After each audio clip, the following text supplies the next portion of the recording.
Hello everybody, my name is Space Cadet Rookie and welcome to the bottom of the planet. I have made mistakes. Last time when I was playing the text-based adventure game I.Dungeon, I led our hero Jeff, the peasant, astray. I misread things, I assumed a lot of things, and I let things derail out of control very quickly. All Jeff wanted to do was get some jewels from the basement of a count's house, and I ended up saving a whole bunch of kids that were there, starting a makeshift orphanage, and then becoming a vampire. Wow. Yeah. Ended up fighting said vampire, killing him, and apparently looking for my missing daughter. Yeah. So, join me in this quest in another episode of I.Dungeon. This is my mic stand at the moment. He's the best. Okay.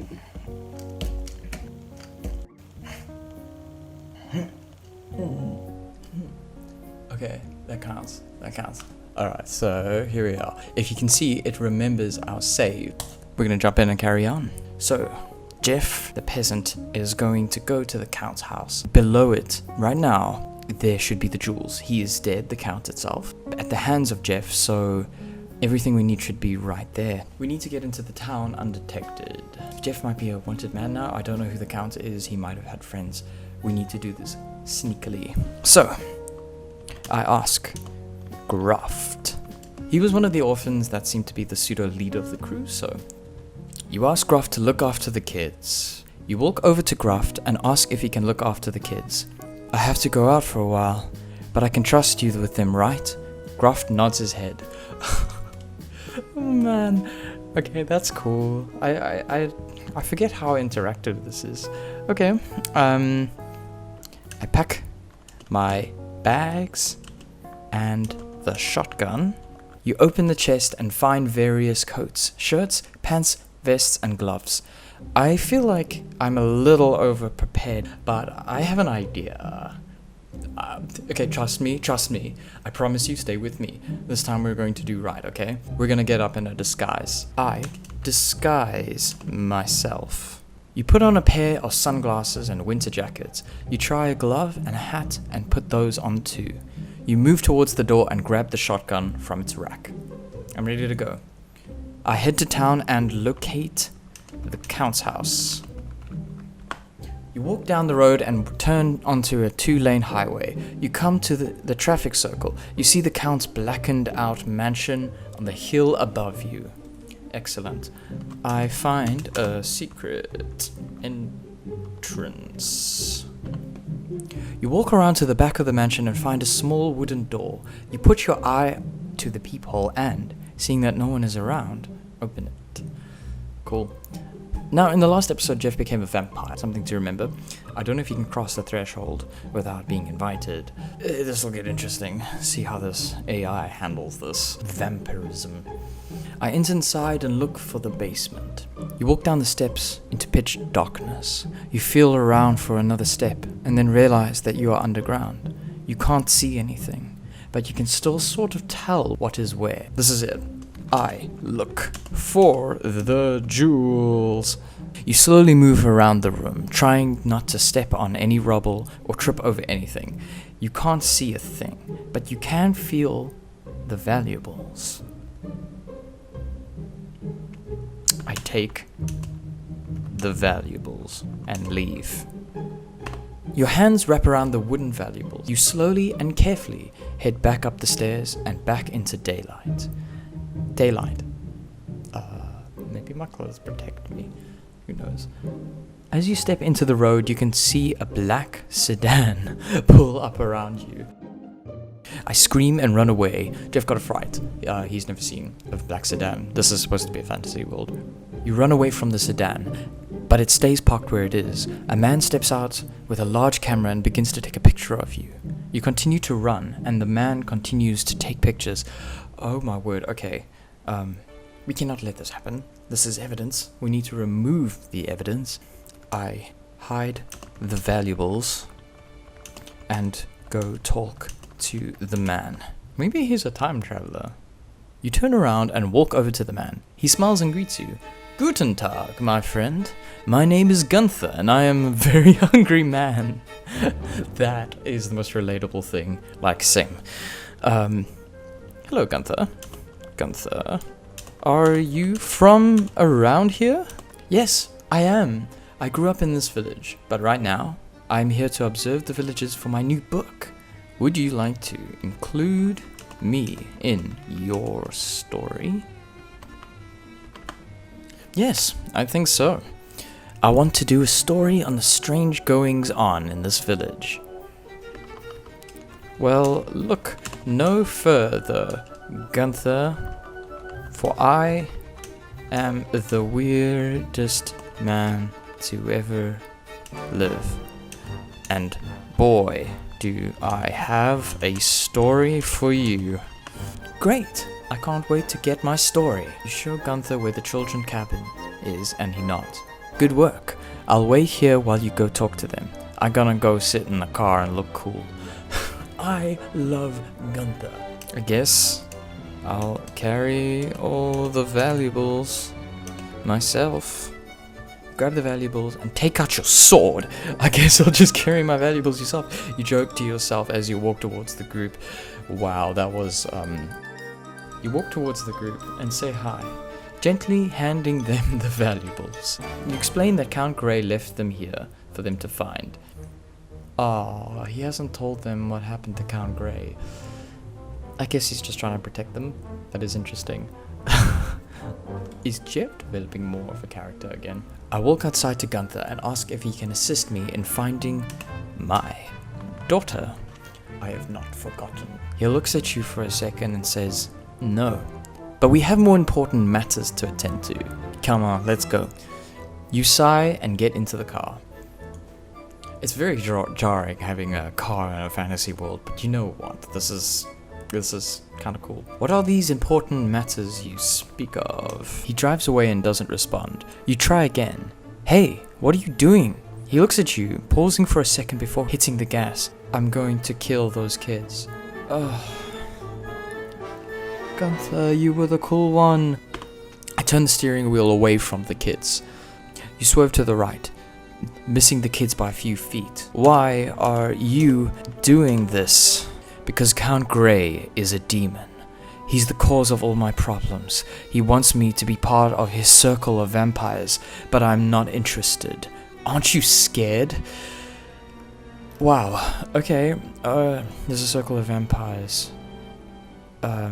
Maybe he thinks that I have now become part of his circle. I'm not in allegiance with Count Grey. In fact, I killed him. He stops for a second. You killed Count Grey? I did. Well then, that makes you my ally, sort of. You have him pull over to the side of the road. Okay. Didn't have an altercation. Everything's going fine. Everything's going fine. Now will you help me find my daughter? Fine. He pulls over to the side of the road and gets out the car.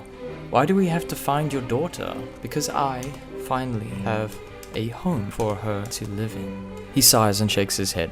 Fair enough. But what exactly are we going to do with her? I mean, we can't just drag her off the street. That's true. I am in disguise. I guess the first thing to do is investigate her whereabouts. Let's go to the town. The police will ask you a lot of questions. At this point, he holds up his hands in surrender. But you don't have to answer them. I'll take care of it. You follow Gunther into town. Can I trust him? Should I trust him? I don't really know. Here we go. I start describing my daughter to people and see if they have seen her. Excuse me, ma'am. Have you seen this girl? You turn around and see Allison walking up to a well-dressed woman. Did you sleep through your youth and become stupid at the age of cell phones? If this woman is my mother, then she is the one we are looking for. I think we shouldn't interject here. Hello, my name is Jeff, and this is Gunther. What is the matter? The woman looks at you and points to Allison. That little girl is my daughter, Agatha. Oh, you reply. not knowing what else to say. I am actually here looking for my daughter. Have you seen her? But Allison has already started arguing with the woman. Excuse me, you two. No more fighting. I'm trying not to get distracted. You two could redirect your energies to help a poor man such as myself find my missing daughter. You turn to see Gunther with his gun drawn and pointed at your head. Now one more word and I make her a Cinderella. Understand? You nod as he backs away from you. Thanks, you say before you hear a loud pop followed by Gunther falling to the ground and clutching his leg. What the hell did you do to him? You shout to Allison, who stands there with a smug look on her face. What? He was trying to kill you. It was self-defense. I take Gunther to a doctor immediately. He may have tried to kill me, but he's still somewhat of a friend. You quickly get Gunther to the doctor's office and explain the situation, getting a few painkillers to help him for the pain. Why did you do that? She shrugs her shoulders. So Allison is still here. I wanted an excuse to hit him. He pissed me off. He wouldn't have tried to kill me if you hadn't hit him. Come guys, let's go find my daughter. You walk down the street to the park. We have a description of her. We will not lose her now. In the park you see several people playing, but no Agatha. I begin calling out her name loudly. You call out her name several times, but no response. You get worried.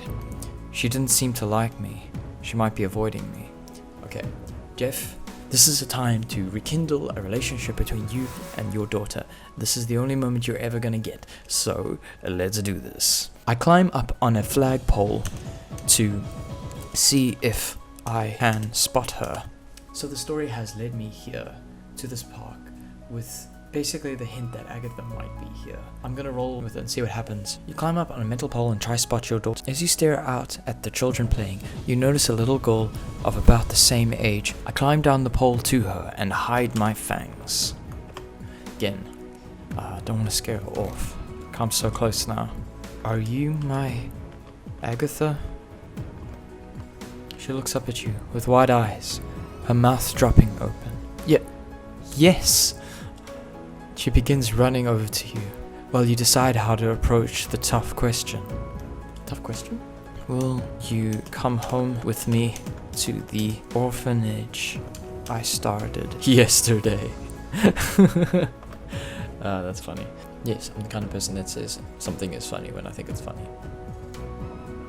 She smiles and nods her head before you pick her up bridal style and begin walking home. You arrive at the orphanage and put away your new little angel in her crib. This is a lot more wholesome than I ever expected. Now, what to do about Gunther? He cannot be trusted around these kids. He's already tried to kill them and me several times, and as cool as he is, I regretfully have to tell him to go. Gunther, I'm sorry. I hope you got the scoop you needed from me, but I think it's time to part ways. The man nods in return. I agree. I think it's best if we don't work together. You nod and turn to leave, but suddenly a horrible pain hits your body. You fall to the ground, writhing in pain. Ah! Oh. Am I needing to drink blood now? Is that something that's happening? Oh boy. I think Gunther is a good target. I go to drink Gunther's blood. As your thirst consumes you, you open your mouth to Gunther's bleeding neck and begin to feed. He smiles as you do. You stand up and wipe the blood away, freeing yourself of his taste. Thank you. That wasn't easy to get. Maybe we had Gunther wrong. He let that happen. I guess he understands who I am. Alright, I'll let him stay. I am sorry. Gunther, you can stay in the cabin for a little while. He shakes his head. No, I'll be fine. I think I remembered where my old house is. I'll find it and get off this mountain. Again, thank you. If you ever need anything, come find me again. And please include this orphanage in your book. I will. And once again, thank you. You leave the man and head back to the orphanage. The other children stare as you walk back. What do you want to call this orphanage, kids? Let's let them have the say. It's their place, so we'll see what happens. Well, we could call it Home Sweet Home, or Home of the Brave. Home of the Brave. I like that. Home of the Brave. Okay, we'll go with that. I call the orphanage Home of the Brave. Okay. We had an wholesome end. We met a friend along the way that we couldn't trust that kept backstabbing us, Gunther. He's super cool. He might come into play later on. We managed to get the jewels. We found our daughter. I did promise. And she now sits safely in the cabin. And we have officially named our place the Home of the Brave. And that's really cool. The chaos, there's definitely chaos with this part. And it's a lot to navigate sometimes, but there's some moments that make me laugh so much. Thank you very much for watching, and next time we'll aim even higher.